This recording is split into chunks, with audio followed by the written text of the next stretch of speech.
You wake up one day and the life you spent years building suddenly feels entirely alien. Every day requires the strength of an athlete just to perform basic routines. You are witnessing the structural failure of your own identity. In the 16th century, a Spanish mystic named Saint John of the Cross documented this specific form of terror. He called it the dark night of the soul. He observed that this wasn't a failure of character, but an involuntary period of desolation that strips the spirit down to its core. Recognizing this as a necessary passage rather than a personal flaw is the only way to move through it. The symptoms follow a predictable pattern. First, your past achievements lose their shine. That promotion, the degree, the status you chased, they suddenly feel completely empty. Then the dissonance spreads to your daily life. Hobbies you loved feel flat. You sit across from old friends and realize you can no longer participate in the conversations you used to enjoy. Look at how an identity forms. Society stacks labels, titles, and expectations like bricks, burying your original essence. The dark night is when that architecture fails.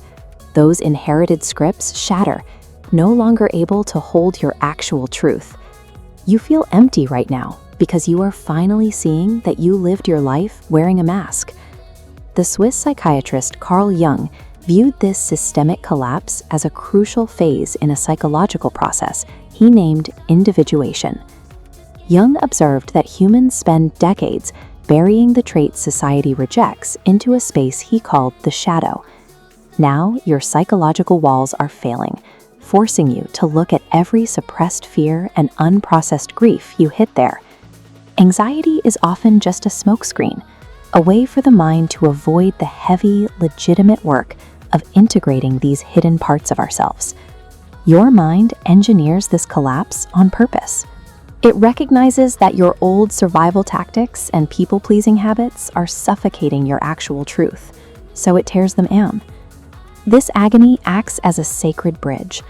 You have to compost the false version of yourself to create the soil needed for genuine wholeness. Eckhart Tolle describes this as the total collapse of your conceptual reality. The narrative you built to explain the world simply stops working. This breakdown is so necessary for development that ancient mystery schools in places like Egypt tried to trigger it. Initiates were placed in prolonged, pitch-black isolation to force their conceptual frameworks to shatter. Today, we call this ego death.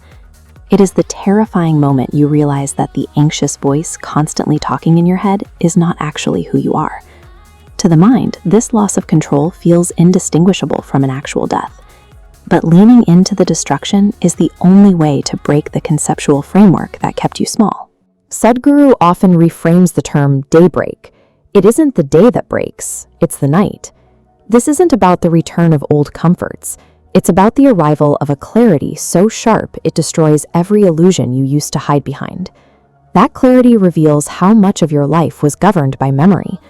Most of us are just collections of past reactions and inherited traumas, mistaking that recorded history for actual living intelligence. Think of your thoughts as weather, loud, dark, and transient. You are the silent sky that remains when the storm finally breaks. Surviving the void means making that shift. You stop reacting as a product of your cyclical memories, and you start navigating the world with clear, unclouded intelligence. You eventually reach a stage of union. By surrendering your desperate need to control every outcome, you discover a profound, paradoxical sense of freedom. A life built entirely on rigid beliefs requires constant, exhausting maintenance. Coming out of the dark, you step into a life built on knowing, and that understanding is unshakable. The exhaustion finally ends when you relinquish the need to earn your right to exist through constant performance. You emerge with the quiet realization that your value is intrinsic, woven into your very presence rather than your output.